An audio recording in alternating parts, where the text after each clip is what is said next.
الحمد للہ رب العالمین والصلاة والسلام علی خاتم النبیین اما بعد فاعوذ باللہ من الشیطان الرجیم بسم اللہ الرحمن الرحیم۔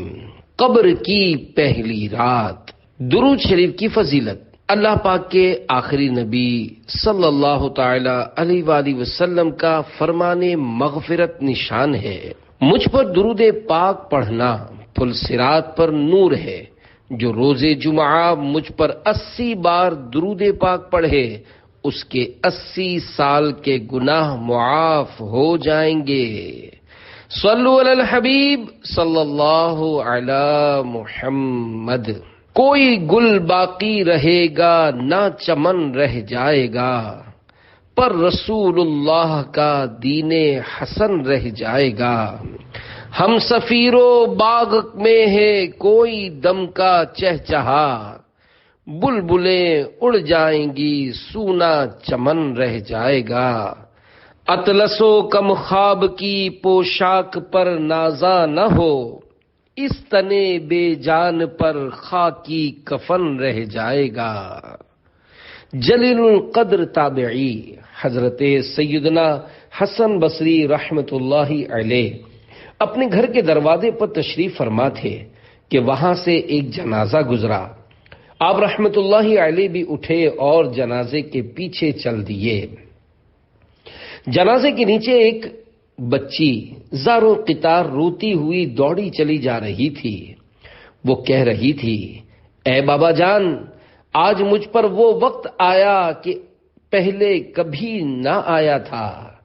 حضرت سیدنا حسن بصری رحمت اللہ علیہ نے جب یہ درد بھری آواز سنی تو آنکھیں اشک بار، دل بے قرار ہو گیا۔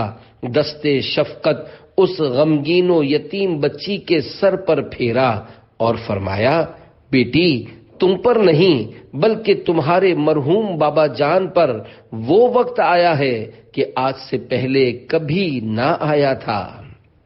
دوسرے دن آپ رحمت اللہ علیہ نے اسی بچی کو دیکھا کہ آنسو بہاتی قبرستان کی طرف جا رہی ہے۔ حضرت سیدنا حسن بصری رحمت اللہ علیہ بھی حصول عبرت کے لیے اس کے پیچھے پیچھے چل دیے۔ قبرستان پہنچ کر بچی اپنے والد مرحوم کی قبر سے لپٹ گئی۔ حضرت سیدنا حسن بصری رحمت اللہ علیہ ایک جھاڑی کے پیچھے چھپ گئے۔ بچی اپنے رخسار مٹی پر رکھ کر رو رو کر کہنے لگی، اے بابا جان، آپ نے اندھیرے میں چراغ اور غم خوار کے بغیر قبر کی پہلی رات کیسے گزاری؟ اے بابا جان، کل رات تو میں نے گھر میں آپ کے لیے چراغ جلایا تھا، آج رات قبر میں چراغ کس نے روشن کیا ہوگا؟ اے بابا جان، کل رات گھر کے اندر میں نے آپ کے لیے بچھونا بچھایا تھا، آج رات قبر میں بچھونا کس نے بچھایا ہوگا؟ اے بابا جان، کل رات گھر کے اندر میں نے آپ کے ہاتھ پاؤں دبائے تھے، آج رات قبر میں ہاتھ پاؤں کس نے دبائے ہوں گے؟ اے بابا جان، کل رات گھر کے اندر میں نے آپ کو پانی پلایا تھا، آج رات قبر میں جب پیاس لگی ہوگی اور آپ نے پانی مانگا ہوگا تو پانی کون لایا ہوگا؟ اے بابا جان، کل رات تو آپ کے جسم پر چادر میں نے اوڑھائی تھی، آج رات کس نے اڑائی ہوگی؟ اے بابا جان، کل رات تو گھر کے اندر آپ کے چہرے سے پسینہ پوچھتی رہی ہوں، آج رات قبر میں کس نے پسینہ صاف کیا ہوگا؟ اے بابا جان، کل رات تک تو آپ جب بھی مجھے پکارتے تھے میں آ جاتی تھی، آج رات قبر میں آپ نے کسے پکارا ہوگا اور پکار سن کر کون آیا ہوگا؟ اے بابا جان، کل رات جب آپ کو بھوک لگی تھی تو میں نے کھانا پیش کیا تھا، آج رات جب قبر میں بھوک لگی ہوگی تو کھانا کس نے دیا ہوگا؟ اے بابا جان، کل رات تک تو میں آپ کے لیے طرح طرح کے کھانے پکاتی رہی ہوں، آج قبر کی پہلی رات کس نے پکایا ہوگا؟ حضرت سیدنا حسن بصری رحمت اللہ علیہ غم کی ماری اور دکھیاری بچی کی یہ درد بھری باتیں سن کر رو پڑے اور قریب آ کر فرمایا، اے بیٹی، اس طرح نہیں بلکہ یوں کہو، اے بابا جان، دفن کرتے وقت آپ کا چہرہ قبلہ رخ کیا گیا تھا، آیا اب بھی اسی حالت پر ہیں یا چہرہ دوسری طرف پھیر دیا گیا ہے؟ اے بابا جان، آپ کو صاف ستھرا کفن پہنا کر دفنایا گیا تھا، کیا اب بھی وہ صاف ستھرا ہی ہے؟ اے بابا جان، آپ کو قبر میں صحیح و سالم بدن کے ساتھ رکھا گیا تھا، آیا اب بھی جسم سلامت ہے یا اسے کیڑوں نے کھا لیا ہے؟ اے بابا جان، علماء فرماتے ہیں کہ قبر کی پہلی رات بندے سے ایمان کے بارے میں سوال کیا جائے گا تو کوئی جواب دے گا اور کوئی مایوس رہے گا، تو آپ نے اس سوال کا درست جواب دے دیا ہے یا ناکام رہے ہیں؟ اے بابا جان، علماء فرماتے ہیں کہ بعض مردوں پر قبر کشادگی کرتی ہے اور بعض پر تنگی، تو آپ پر قبر نے تنگی کی ہے یا کشادگی؟ اے بابا جان، علماء فرماتے ہیں کہ کسی میت کے کفن کو جنتی کفن سے اور کسی کے کفن کو جہنم کی آگ کے کفن سے بدل دیا جاتا ہے، تو آپ کا کفن آگ سے بدلا گیا یا جنتی کفن سے؟ اے بابا جان، علماء فرماتے ہیں کہ قبر کسی کو اس طرح دباتی ہے جس طرح ماں اپنے بچھڑے ہوئے لال کو فرتے شفقت سے سینے کے ساتھ چمٹا لیتی ہے، اور کسی کو غضبناک ہو کر اس قدر زور سے بھینچتی ہے کہ اس کی پسلیاں ٹوٹ پھوٹ کر ایک دوسرے میں پیوست ہو جاتی ہیں، تو قبر نے آپ کو ماں کی طرح نرمی سے دبایا یا پسلیاں توڑ پھوڑ ڈالی ہیں؟ اے بابا جان، علماء فرماتے ہیں کہ مردے کو جب قبر میں اتارا جاتا ہے تو وہ دونوں صورتوں میں پچھتاتا ہے۔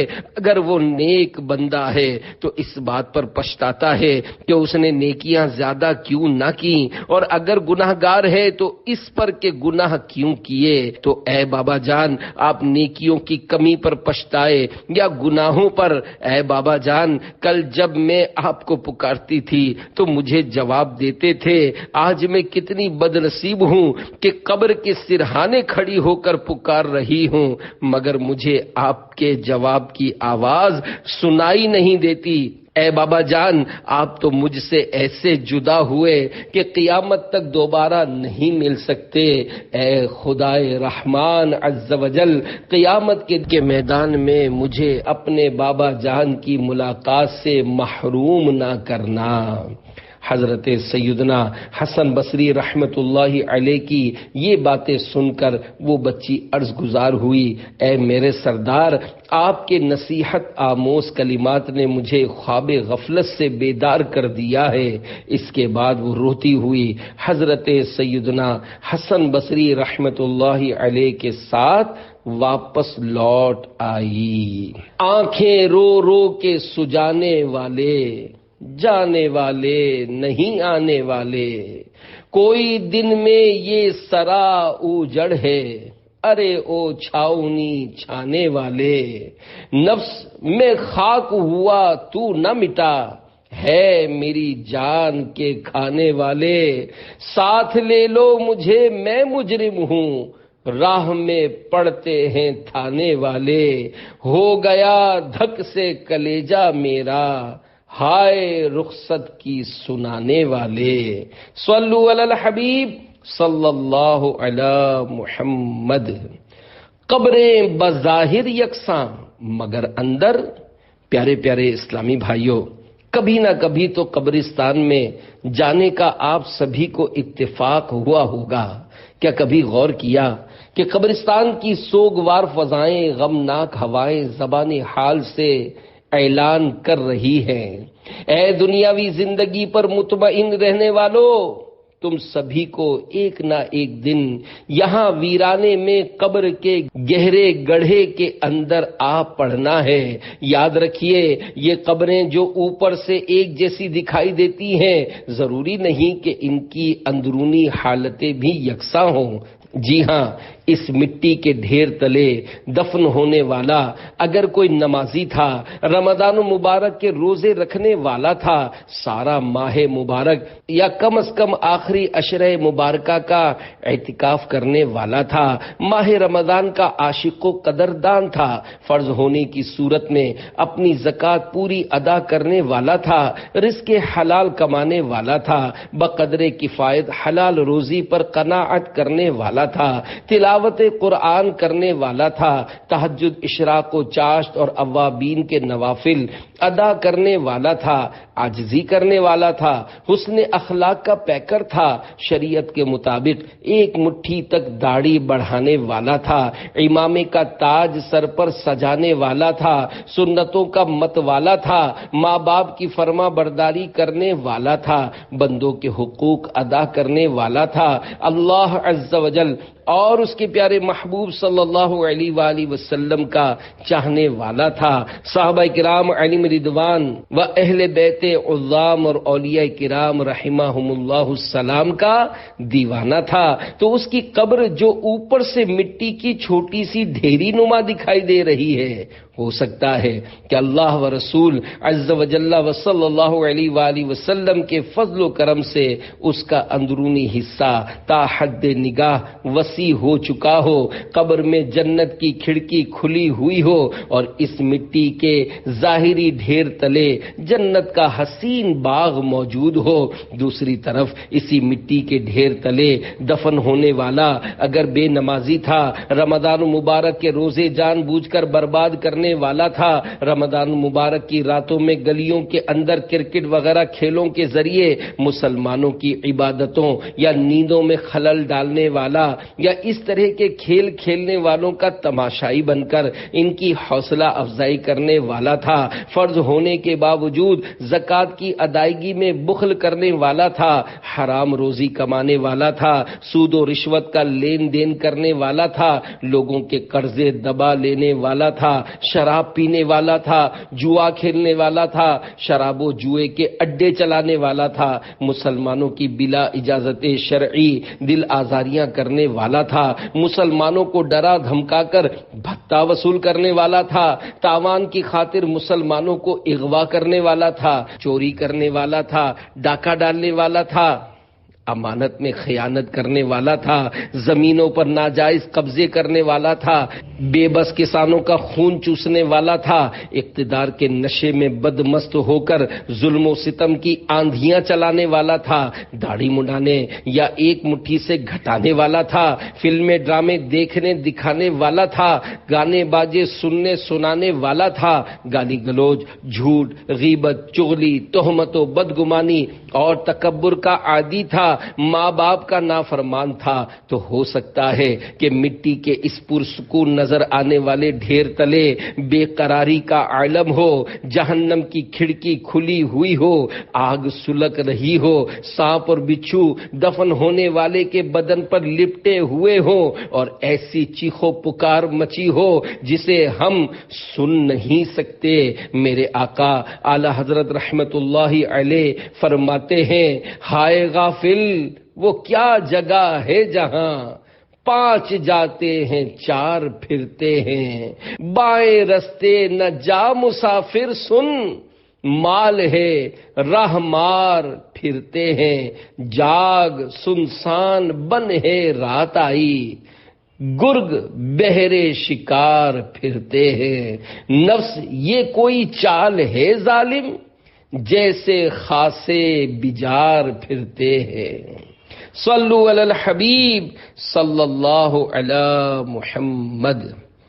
ایک دن مرنا ہے آخر موت ہے۔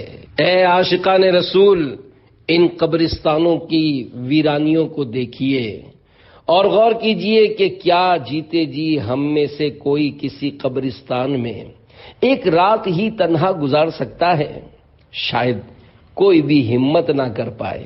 تو جب جیتے جی تنہا رہنے سے گھبراتے ہیں تو مرنے کے بعد جبکہ تمام دوست و احباب اور سارے عزیز و اقارب چھوٹ چکے ہوں گے، عقل سلامت ہوگی، سب کچھ دیکھ اور سن رہے ہوں گے، مگر ہلنے جلنے اور بولنے سے بھی قاصر ہوں گے، ایسے ہوش روبا حالات میں اندھیری قبر کے اندر تنہا کیوں کر رہ پائیں گے؟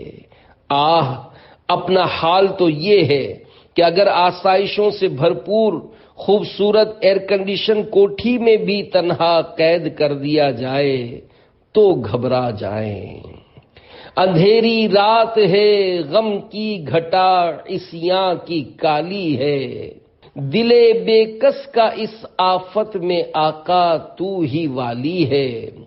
اترتے چاند ڈھلتی چاندنی جو ہو سکے کر لے، اندھیرا پاک آتا ہے یہ 2 دن کی اجالی ہے۔ اندھیرا گھر اکیلی جان دم گھٹتا دل اکتاتا، خدا کو یاد کر پیارے وہ ساعت آنے والی ہے۔ نہ چونکا دن ہے ڈھلنے پر تیری منزل ہوئی کھوٹی، ارے او جانے والے نیند یہ کب کی نکالی ہے۔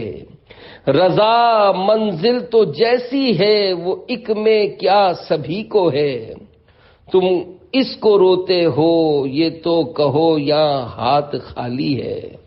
پیارے پیارے اسلامی بھائیوں، یقین مانیے قبرستان میں دفن ہونے والے آج ہمیں زبان حال سے نصیحت کر رہے ہیں، اے غافل انسانوں، یاد رکھو کل ہم بھی وہیں یعنی دنیا میں تھے جہاں آج تم ہو، اور کل تم بھی یہیں یعنی قبر میں آ پہنچو گے جہاں آج ہم ہیں۔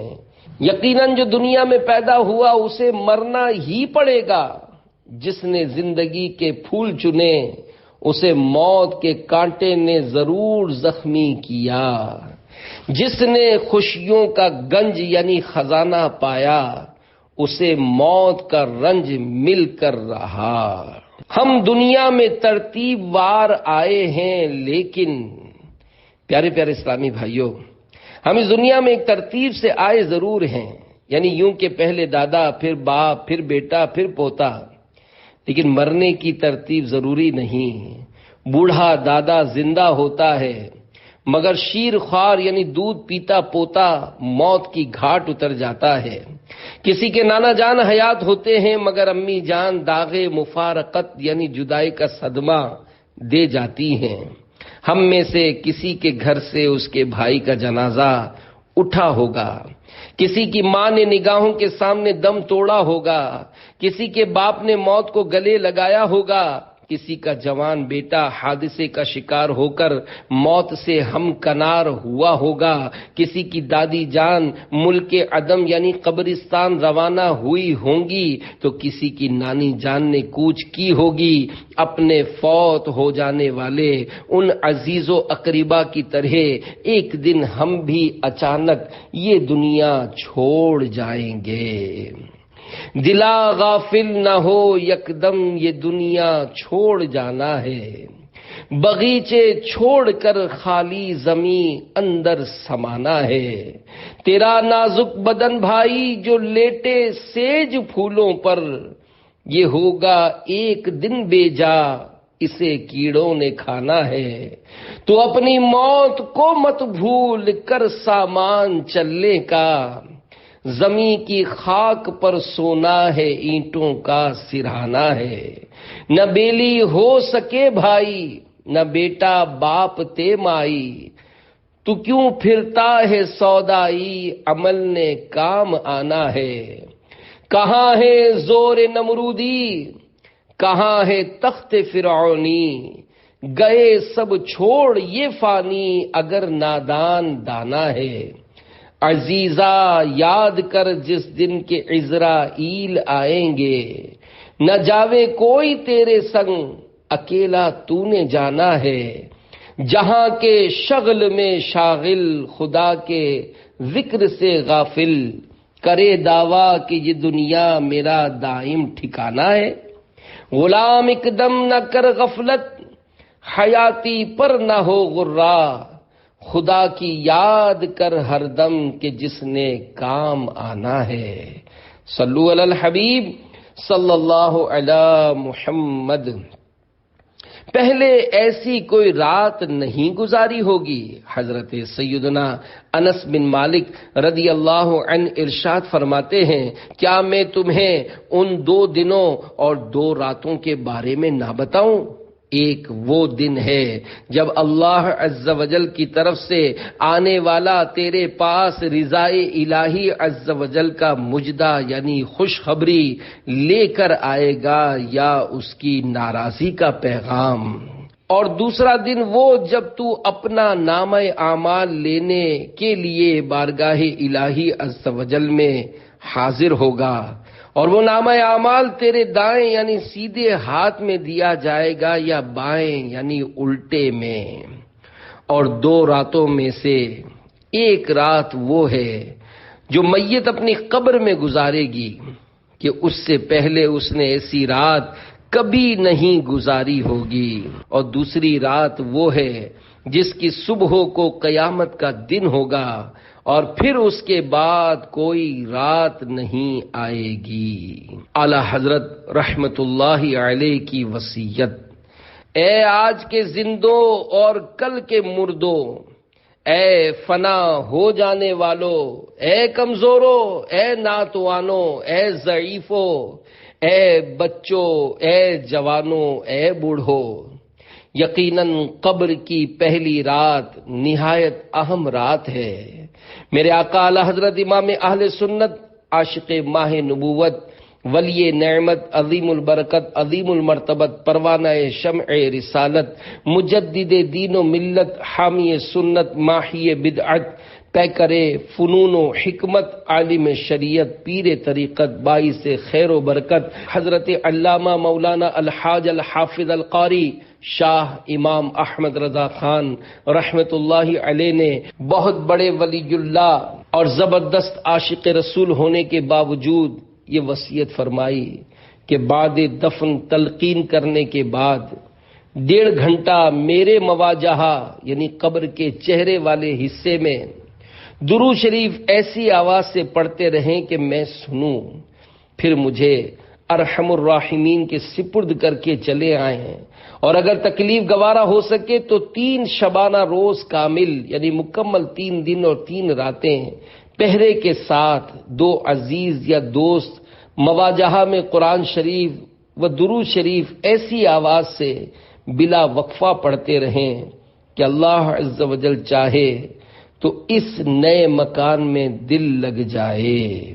سگے مدینہ کی وصیت، الحمدللہ عز و جل اپنے آقا اعلی حضرت رحمت اللہ علیہ کی پیروی کرتے ہوئے سگے مدینہ عفیان نے بھی اسی طرح کی وصیت کر رکھی ہے۔ چنانچہ دعوت اسلامی کے اشاعتی ادارے مکتبۃ المدینہ کے مطبوعات 436 صفحات پر مشتمل رسائل عطاریہ میں شامل رسالے مدنی وصیت نامہ صفحہ 394 پر ہے، ہو سکے تو میرے اہل محبت میری تدفین کے بعد 12 روز تک، یہ نہ ہو سکے تو کم از کم 12 گھنٹے ہی صحیح میری قبر پر حلقہ کیے رہیں اور ذکر و درود اور تلاوت و نعت سے میرا دل بہلاتے رہیں۔ انشاءاللہ عز و جل نئی جگہ میں دل لگ ہی جائے گا۔ اس دوران بھی اور ہمیشہ نماز با جماعت کا اہتمام رکھیں۔ محبوب باری صلی اللہ علیہ وآلہ وسلم کی اشک باری، ہمارے بخشے بخشائے آقا، ہمیں بخشوانے والے پیارے پیارے مکی مدنی مصطفیٰ شافع یوم جزا صلی اللہ علیہ وآلہ وسلم کا قبر کے تعلق سے خوف خدا عز و جل ملاحظہ ہو۔ چنانچہ حضرت سیدنا برا بن عازب رضی اللہ عنہ فرماتے ہیں، ہم سرکار مدینہ صلی اللہ علیہ وآلہ وسلم کے ہمراہ ایک جنازے میں شریک تھے تو آپ صلی اللہ علیہ وآلہ وسلم قبر کے کنارے پر بیٹھے اور اتنا روئے کہ مٹی بھیگ گئی، پھر فرمایا اس کے لیے تیاری کرو۔ سویا کیے نابکار بندے، رویا کیے زار زار آقا صلی اللہ علیہ وسلم۔ صلو علی الحبیب صلی اللہ علی محمد۔ آخرت کی پہلی منزل قبر ہے۔ امیر المومنین حضرت سیدنا عثمان غنی رضی اللہ عنہ جب کسی کی قبر پر تشریف لاتے تو اس قدر آنسو بہاتے کہ آپ رضی اللہ عنہ کی داڑھی مبارک تر ہو جاتی۔ عرض کی گئی جنت و دوزخ کا تذکرہ کرتے وقت آپ نہیں روتے مگر قبر پر بہت روتے ہیں، اس کی وجہ کیا ہے؟ فرمایا میں نے نبی اکرم نور مجسم شاہ بنی آدم صلی اللہ علیہ وآلہ وسلم سے سنا ہے آخرت کی سب سے پہلی منزل قبر ہے، اگر قبر والے نے اس سے نجات پائی تو بعد کا معاملہ اس سے آسان ہے، اور اگر اس سے نجات نہ پائی تو بعد کا معاملہ زیادہ سخت ہے۔ جنازہ خاموش مبلغ ہے۔ پیارے پیارے اسلامی بھائیوں، دیکھا آپ نے ذوالنورین جامع القرآن حضرت سیدنا عثمان ابن عفان رضی اللہ عنہ کا خوف خدائے رحمان عز وجل۔ آپ رضی اللہ عنہ عشرہ مبشرہ یعنی ان 10 خوش نصیب صحابہ کرام علیہم رضوان میں سے ہیں جنہیں اللہ عز وجل کے آخری نبی صلی اللہ علیہ وآلہ وسلم نے اپنی زبان حق کے ترجمان سے خصوصی طور پر جنتی ہونے کی بشارت دی تھی۔ ان سے معصوم فرشتے حیا کرتے تھے، اس کے باوجود قبر کی ہولناکیوں، وحشتوں، تنہائیوں اور اندھیریوں کے بارے میں بے انتہا خوف زدہ رہا کرتے تھے، اور ایک ہم ہیں کہ اپنی قبر کو یکسر بھولے ہوئے ہیں۔ روز بروز لوگوں کے جنازے اٹھتے دیکھنے کے باوجود یہ نہیں سوچتے کہ ایک دن ہمارا جنازہ بھی اٹھ ہی جائے گا۔ یقیناً یہ جنازے ہمارے لیے خاموش مبلغ کی حیثیت رکھتے ہیں، وہ جو کچھ زبان حال سے کہہ رہے ہوتے ہیں اس کو کسی نے اس طرح نظم کیا ہے۔ جنازہ آگے آگے کہہ رہا ہے اے جہاں والو، میرے پیچھے چلے آؤ، تمہارا رہنما میں ہوں۔ اندھیرا کاٹ کھاتا ہے۔ اے عاشقان رسول، افسوس 100 کروڑ افسوس کہ ہم دوسروں کو قبر میں اترتا ہوا دیکھتے ہیں مگر یہ بھول جاتے ہیں کہ ایک دن ہمیں بھی قبر میں اتارا جائے گا۔ ہماری حالت یہ ہے کہ رات بجلی فیل ہو جائے تو دل گھبراتا، خصوصاً اکیلے ہوں تو بہت خوف آتا اور اندھیرا کاٹ کھاتا ہے۔ ہائے ہائے، اس کے باوجود قبر کے ہولناک گھپ اندھیرے کا کوئی احساس نہیں۔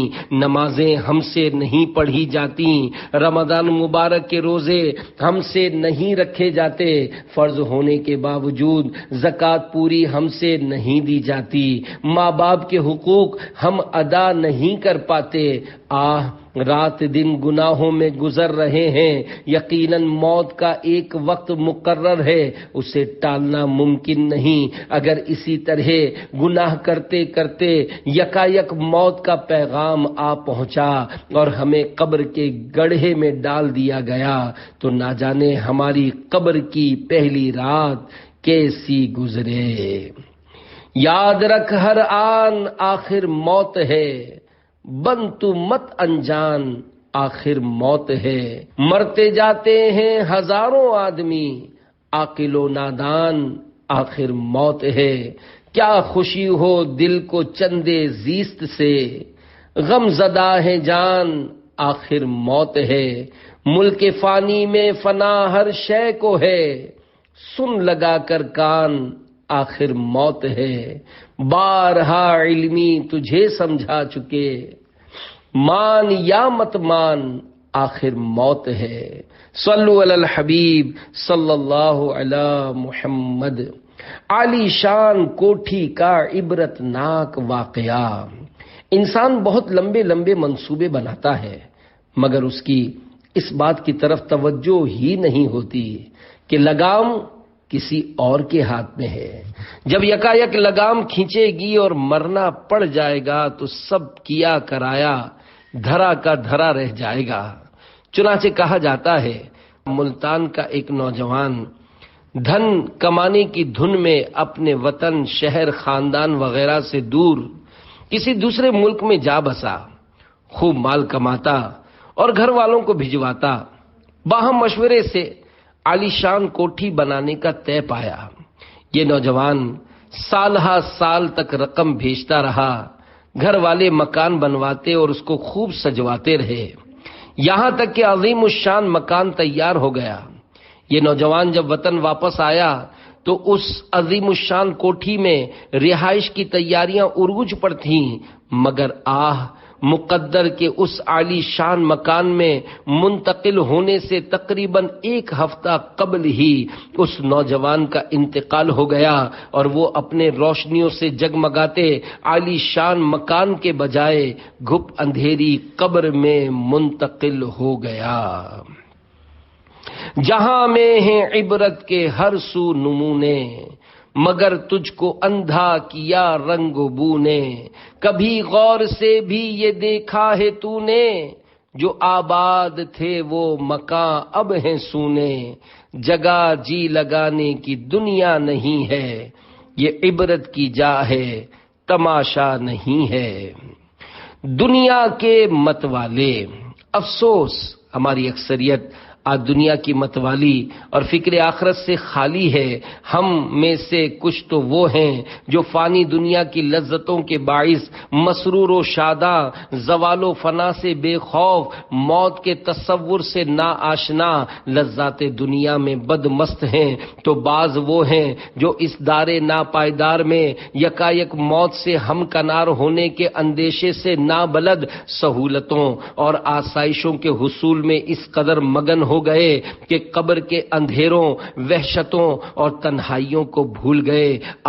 آج ہماری ساری توانائیاں صرف و صرف دنیاوی زندگی ہی بہتر بنانے میں صرف ہو رہی ہیں، آخرت کی بہتری کے حصول کی فکر بہت کم دکھائی دیتی ہے۔ ذرا غور تو کیجئے کہ اس دنیا میں کیسے کیسے مالدار لوگ گزرے ہیں جو دولت و حکومت، جاہ و حشمت، اہل و عیال کی عارضی انسیت، دوستوں کی وقتی مصاحبت اور خدام کی خوشامدانہ خدمت کے بھرم میں قبر کی تنہائی کو بھولے ہوئے تھے، مگر یکایک فنا کا بادل گرجا، موت کی آندھی چلی اور دنیا میں تادیر رہنے کی ان کی امیدیں خاک میں مل کر رہ گئیں۔ ان کی مسرتوں اور شادمانیوں سے ہنستے بستے گھر موت نے ویران کر دیے، روشنیوں سے جگمگاتے محلات اور قصور سے اٹھا کر انہیں گھپ اندھیری قبور میں منتقل کر دیا گیا۔ وہ لوگ کل تک اہل و عیال کی رونقوں میں شادمان و مسرور تھے اور آج قبور کی وحشتوں اور تنہائیوں میں مغموم و رنجور ہیں۔ اجل نے نہ کسرا ہی چھوڑا نہ دارا، اسی سے سکندر سا فاتح بھی ہارا، ہر ایک لے کے کیا کیا نہ حسرت سدھارا، پڑا رہ گیا سب یوں ہی ٹھاٹ سارا، جگہ جی لگانے کی دنیا نہیں ہے، یہ عبرت کی جا ہے تماشا نہیں ہے۔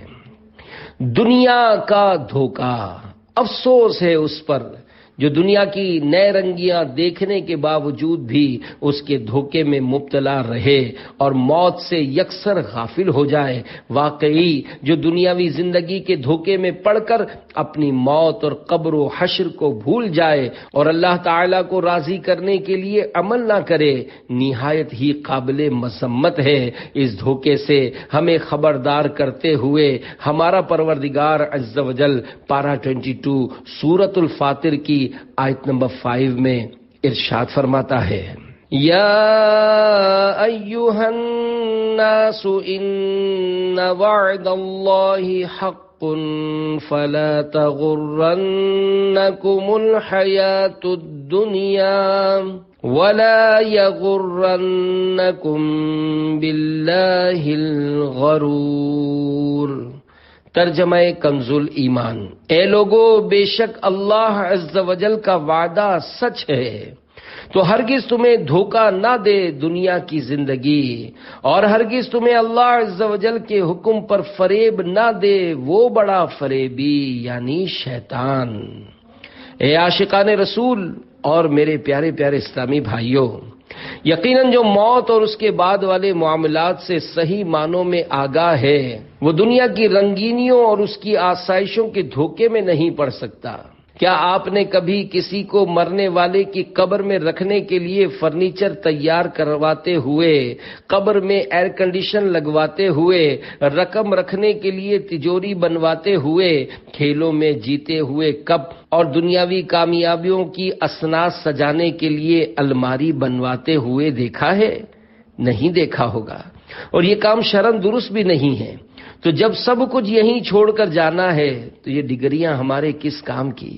جس دولت کے لیے ساری زندگی محنت و مشقت کرتے ہیں وہ ہماری کیا مدد کرے گی؟ جس منصب کی بنا پر اکڑ پھونک کرتے رہے وہ آخر ہمارے کیا کام آئے گا؟ پیارے پیارے اسلامی بھائیوں، اب بھی وقت ہے، ہوش میں آئیے اور قبر و آخرت کی تیاری کر لیجئے۔ دنیا میں مسافر بن کر رہو۔ حضرت سیدنا عبداللہ بن عمر رضی اللہ عنہما سے روایت ہے، اللہ پاک کے آخری نبی صلی اللہ علیہ وآلہ وسلم نے میرا کندھا پکڑ کر ارشاد فرمایا، دنیا میں یوں رہو گویا تم مسافر ہو۔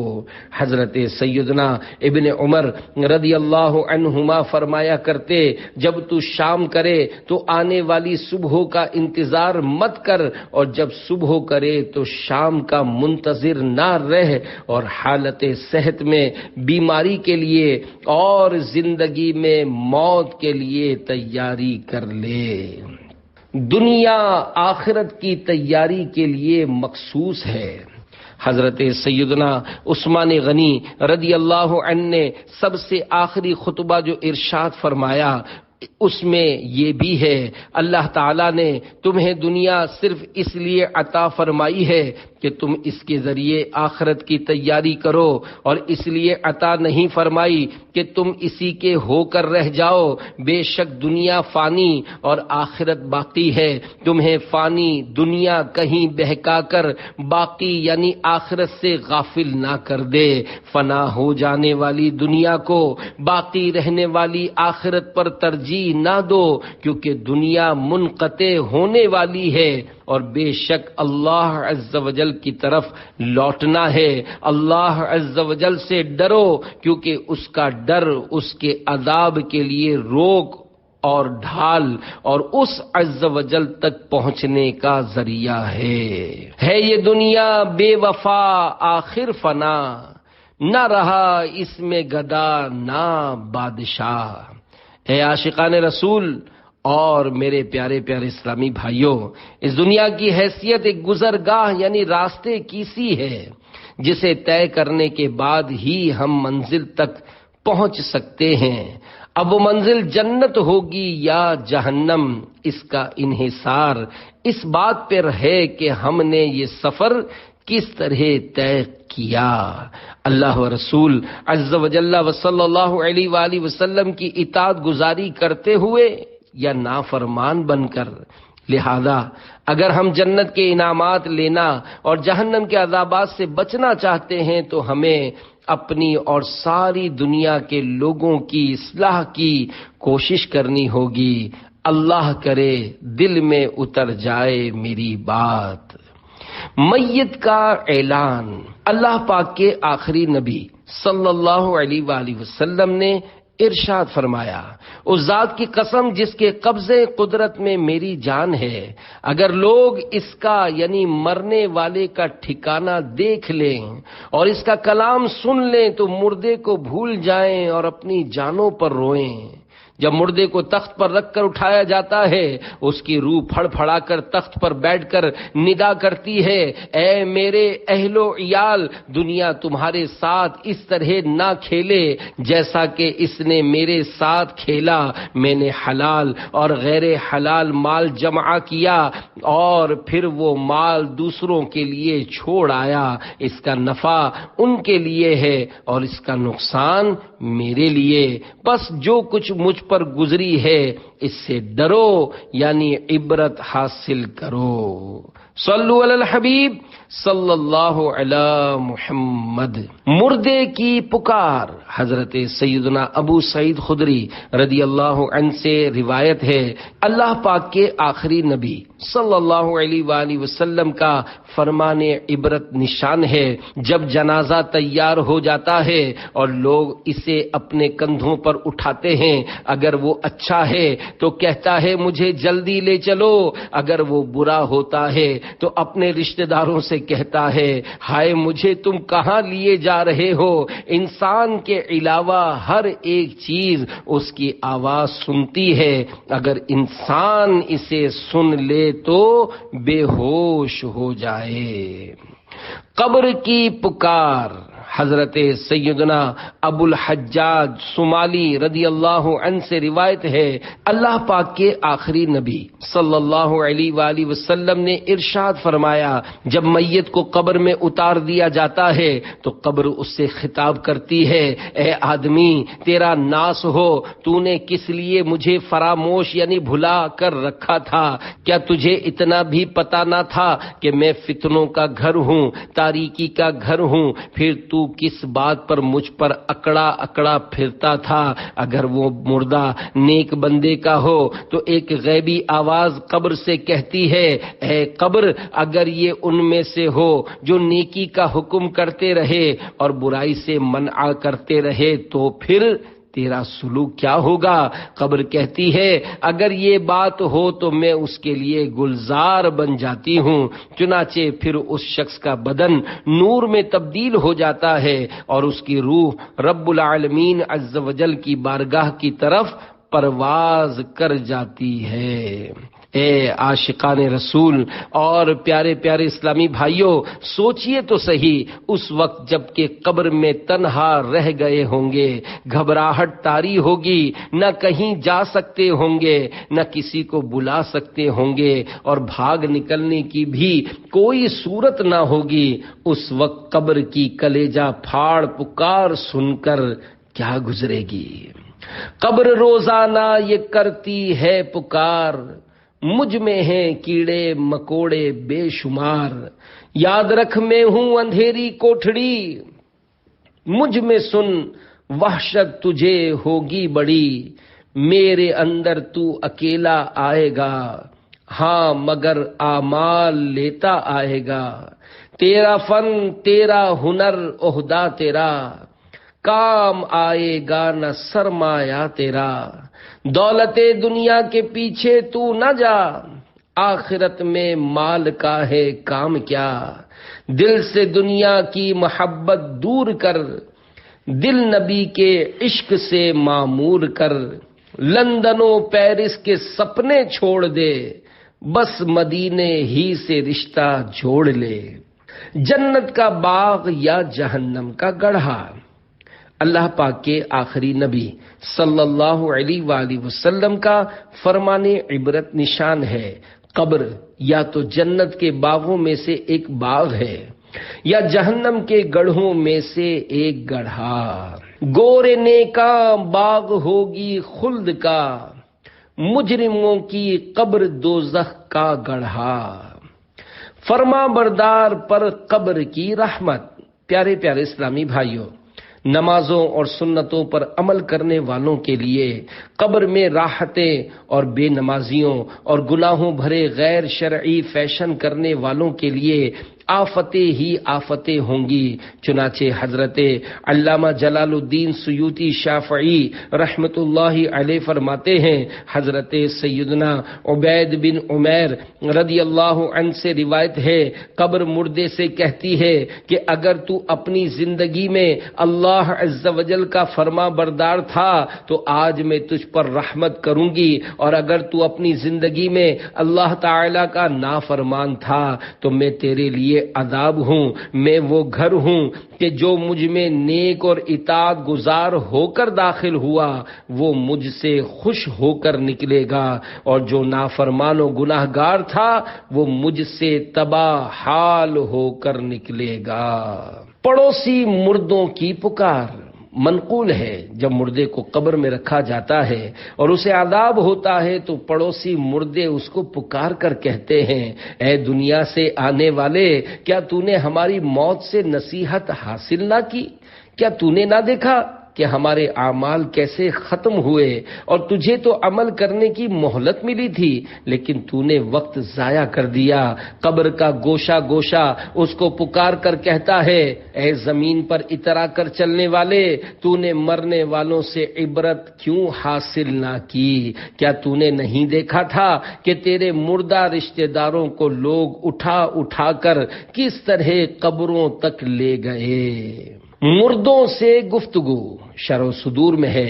حضرت سیدنا سعید بن مسیب رضی اللہ عنہ فرماتے ہیں، ایک بار ہم امیر المومنین حضرت مولا کائنات علی المرتضی شیر خدا کرم اللہ تعالی وجہہ الکریم کے ہمراہ مدینہ منورہ کے قبرستان گئے۔ حضرت مولا علی کرم اللہ تعالی وجہہ الکریم نے قبر والوں کو سلام کیا اور فرمایا، اے قبر والو، تم اپنی خبر بتاؤ گے یا ہم تمہیں بتائیں؟ سیدنا سعید بن مسیب رضی اللہ عنہ فرماتے ہیں کہ ہم نے قبر سے وعلیک السلام ورحمۃ اللہ وبرکاتہ کی آواز سنی اور کوئی کہنے والا کہہ رہا تھا، یا امیر المؤمنین، آپ ہی خبر دیجئے کہ ہمارے مرنے کے بعد کیا ہوا؟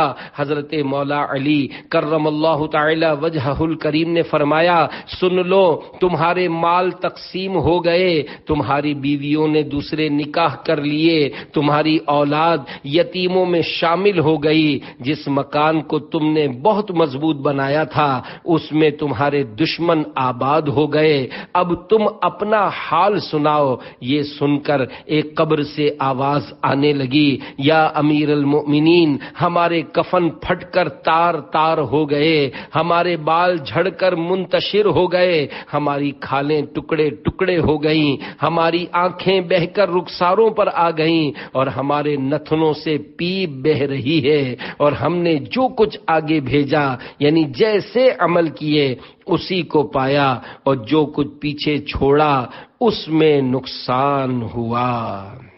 کہاں ہیں وہ خوبصورت چہرے؟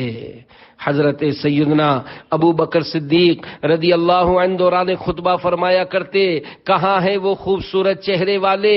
کہاں ہیں اپنی جوانیوں پر اترانے والے؟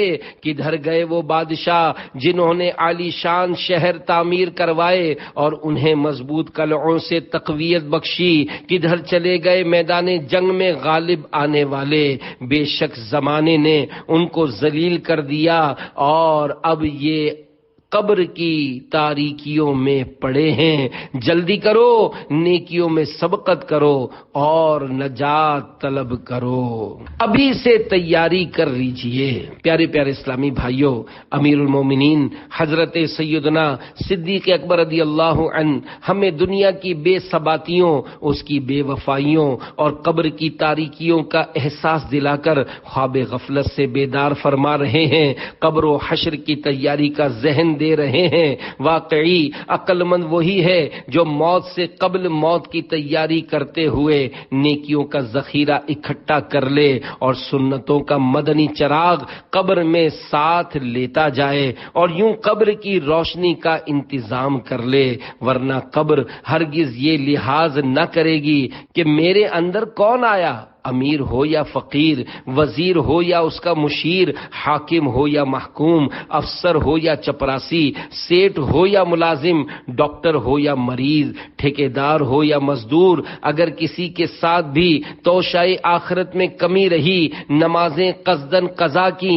رمضان شریف کے روزے بلا عذر شرعی نہ رکھے، فرض ہوتے ہوئے بھی زکوٰۃ نہ دی، حج فرض تھا مگر ادا نہ کیا، باوجود قدرت شرعی پردہ نافذ نہ کیا، ماں باپ کی نافرمانی کی، جھوٹ غیبت چغلی کی عادت رہی، فلمیں ڈرامے دیکھتے رہے، گانے باجے سنتے رہے، داڑھی منڈواتے یا ایک مٹھی سے گھٹاتے رہے، الغرض خوب گناہوں کا بازار گرم رکھا، تو اللہ عز و جل اور اس کے رسول صلی اللہ علیہ وآلہ وسلم کی ناراضی کی صورت میں سوائے حسرت و ندامت کے کچھ ہاتھ نہ آئے پائے گا۔ جس نے فرائض کے ساتھ ساتھ نوافل کی بھی پابندی کی، رمضان مبارک کے علاوہ نفلی روزے بھی رکھے، گلی گلی کوچا کوچا نیکی کی دعوت کی دھومیں مچائیں، قرآن پاک کی تعلیم نہ صرف خود حاصل کی بلکہ دوسروں کو بھی دی، چوک درس دینے میں ہچکچاہٹ محسوس نہ کی، گھر درس جاری کیا، سنتوں کی تربیت کے قافلوں میں ہر ماہ کم از کم 3 دن سفر کرنے کے ساتھ ساتھ دیگر مسلمانوں کو بھی اس کی رغبت دلائی، روزانہ نیک اعمال کا رسالہ پر کر کے ہر ماہ کی پہلی تاریخ کو اپنے ذمہ دار کو جمع کروایا۔ اللہ عز و جل اور اس کے پیارے رسول صلی اللہ علیہ وآلہ وسلم کے فضل و کرم سے ایمان سلامت لے کر دنیا سے رخصت ہوا تو انشاءاللہ عز و جل اس کی قبر میں حشر تک رحمتوں کا دریا موجیں مارتا رہے گا اور نور مصطفیٰ صلی اللہ علیہ وآلہ وسلم کے چشمے لہراتے رہیں گے، قبر میں لہرائیں گے تا حشر چشمے نور کے، جلوہ فرما ہوگی جب طلعت رسول اللہ کی۔ سنگر یعنی گلوکار دعوت اسلامی میں کیسے آیا؟ اے عاشقان رسول، بس ہر دم دعوت اسلامی کے ماحول سے وابستہ رہیے، انشاءاللہ عز و جل دونوں جہاں میں بیڑا پار ہوگا۔ آئیے آپ کی ترغیب و تحریض کے لیے ایک ایمان افروز مدنی بہار آپ کے گوش گزار کرتا ہوں۔ چنانچہ ملیر کراچی کے ایک اسلامی بھائی عمر تقریباً 27 سال کا بیان کچھ یوں ہے کہ مجھے بچپن میں نعتیں پڑھنے کا شوق تھا، گھریلو فنکشنز یعنی تقاریب میں بھی کبھی کبھار فرمائشی گانا گا لیتا، آواز اچھی ہونے کے سبب خوب داد ملتی جس سے میں پھول پڑتا۔ جب تھوڑا بڑا ہوا تو گٹار ایک آلہ موسیقی سیکھنے کا شوق چرایا، پھر میں نے باقاعدہ گانا سیکھنے کے لیے اکیڈمی میں داخلہ لے لیا۔ کئی سال تک سیکھنے کے بعد میں نے گانے کے مقابلوں میں حصہ لینا شروع کر دیا، کئی ٹی وی چینلز پر بھی گایا، وقت کے ساتھ ساتھ شہرت بھی ملتی گئی۔ پھر مجھے دبئی کے بہت بڑے شو یعنی پروگرام میں شرکت کا موقع ملا، وہاں سے ہند چلا گیا جہاں تقریباً 6 ماہ تک گانے کے مختلف مقابلوں میں حصہ لیا، بڑے بڑے فنکشنز اور فلموں میں گانا گایا اور کافی نام و مال کمایا۔ پھر گلوکاروں کی ٹیم کے ساتھ دنیا کے مختلف ممالک میں گیا جن میں کینیڈا، ٹورنٹو، وینکوور، امریکہ کے 10 states, Chicago, Los Angeles, San Francisco وغیرہ، انگلینڈ، لندن میں گیا۔ پھر کچھ عرصے کے لیے وطن آیا تو اہل خانہ اور محلے داروں نے بڑی پذیرائی کی، اگرچہ نفس کو اس سے بڑا مزہ آیا مگر دل کی دنیا بے سکون تھی، کچھ کمی سی محسوس ہو رہی تھی، دل روحانیت کا طلبگار تھا۔ نماز کے لیے مسجد میں آنا جانا ہوا تو وہاں پر عشاء کی نماز کے بعد ہونے والے درس فیضان سنت میں شرکت کی سعادت ملی، درس اچھا لگا، لہذا میں کبھی کبھار اس میں بیٹھنے لگا، مگر دل و دماغ پر بار بار ملک سے باہر جانے، خوب گانے سنانے، دھن دولت کمانے اور شہرت پانے کا بھوت سوار تھا۔ درس کے بعد اسلامی بھائی مجھ پر جو ہی انفرادی کوشش شروع کرتے میں ٹال مٹول کر کے نکل جاتا۔ ایک رات سویا تو خواب میں دعوت اسلامی کے ایک مبلغ کی زیارت ہوئی جو بلند جگہ پر کھڑے مجھے اپنے پاس بلا رہے تھے، گویا کہ مجھے گناہوں کے دلدل سے نکلنے پر ابھار رہے تھے۔ جب صبح اٹھا تو اپنے موجودہ انداز زندگی پر کچھ دیر غور و فکر کیا مگر گناہوں بھری حالت ہی رہی۔ کچھ عرصے بعد میں نے ایک اور خواب دیکھا جس نے مجھے ہلا کر رکھ دیا۔ کیا دیکھتا ہوں کہ میں مر چکا ہوں اور میری لاش کو غسل دیا جا رہا ہے۔ پھر میں نے خود کو برزخ میں پایا۔ اس وقت میں نے اپنے آپ کو ایسا بے بس محسوس کیا کہ کبھی نہ کیا تھا۔ اب میں نے خود سے کہا تم بہت مشہور ہونا چاہتے تھے، دیکھ لی اپنی اوقات۔ صبح جب آنکھ کھلی تو میں پسینے میں نہایا ہوا تھا اور میرا بدن تھر تھر کانپ رہا تھا اور یوں لگ رہا تھا گویا ایک اور موقع دیتے ہوئے مجھے دوبارہ دنیا میں بھیج دیا گیا ہو۔ اب میرے سر سے گانا گانے کا بھوت مکمل طور پر اتر چکا تھا میں نے گناہوں سے سچی توبہ کی اور عزم مصمم کر لیا کہ آئندہ کسی صورت میں گانا نہیں گاؤں گا۔ جب گھر والوں کو اس بات کا پتہ چلا تو انہوں نے سخت مزاحمت کی، مگر اللہ و رسول عز و جل و صلی اللہ علیہ وآلہ وسلم کے کرم سے میرا مدنی ذہن بن چکا تھا، لہذا میں اپنے فیصلے پر قائم رہا۔ مجھے خواب میں دوبارہ اسی مبلغ دعوت اسلامی کی زیارت ہوئی، انہوں نے میری حوصلہ افزائی فرمائی۔ اللہ تعالیٰ کے اس ارشاد مبارک والذین جاہدوا فینا لنہدینہم سبلنا وَإِنَّ اللَّهَ لَمَعَ الْمُحْسِنِينَ۔ ترجمہ کنز ایمان، اور جنہوں نے ہماری راہ میں کوشش کی ضرور ہم انہیں اپنے راستے دکھا دیں گے، اور بے شک اللہ عز و جل نیکوں کے ساتھ ہے۔ کہ مصداق مجھے دعوت اسلامی میں استقامت ملتی چلی گئی، میں نے نمازوں کی پابندی شروع کر دی، اپنے چہرے پر داڑھی شریف سجا لی اور اپنے سر پر عمامہ سجا لیا۔ پہلے میں گانوں کے اشعار پڑھا کرتا تھا، اب مکتبۃ المدینہ سے شائع ہونے والی کتب و رسائل کا مطالعہ کرنا میرا معمول تھا۔ ایک رات کوئی کتاب پڑھتے پڑھتے جب سویا تو میری قسمت انگڑائی لے کر جاگ اٹھی اور مجھے خواب میں اپنے آقا و مولا صلی اللہ علیہ وآلہ وسلم کی زیارت نصیب ہو گئی، جس پر میں اپنے رب عز و جل کا جتنا بھی شکر کروں کم ہے۔ اس سے میرے دل کو بڑی ڈھارس ملی۔ پھر مفتی دعوت اسلامی حضرت علامہ حافظ مفتی محمد فاروق عطاری مدنی رحمت اللہ علیہ کی قبر مبارک مسلسل برسات کی وجہ سے جب کھلی تو ان کے صحیح سلامت بدن، تازہ کفن، سبز سبز عمامے اور زلفوں کے جلوے دیکھ کر میں خوشی سے جھوم اٹھا کہ دعوت اسلامی کے وابستگان پر اللہ و رسول عز و جل و صلی اللہ علیہ وآلہ وسلم کا کیسا کرم و احسان ہے۔ مدنی کام کرتے کرتے کل کا گلوکار جنید شیخ ماحول کی برکت سے آج کا مبلغ و نعت خواں بن گیا۔ الحمدللہ تادم تحریر مجھے دعوت اسلامی کی ذیلی مشاورت کے خادم یعنی نگران کی حیثیت سے مسجد اور بازار میں فیضان سنت کا درس دینے، فجر کے لیے جگانے، علاقائی دورہ برائے نیکی کی دعوت کرنے کی سعادت حاصل ہے۔ اللہ عز و جل مجھے مرتے دم تک مدنی ماحول میں استقامت نصیب فرمائے، آمین بجاہ النبی الامین صلی اللہ علیہ وآلہ وسلم۔ 99 اسماء الحسنہ کی خواب میں ترغیب۔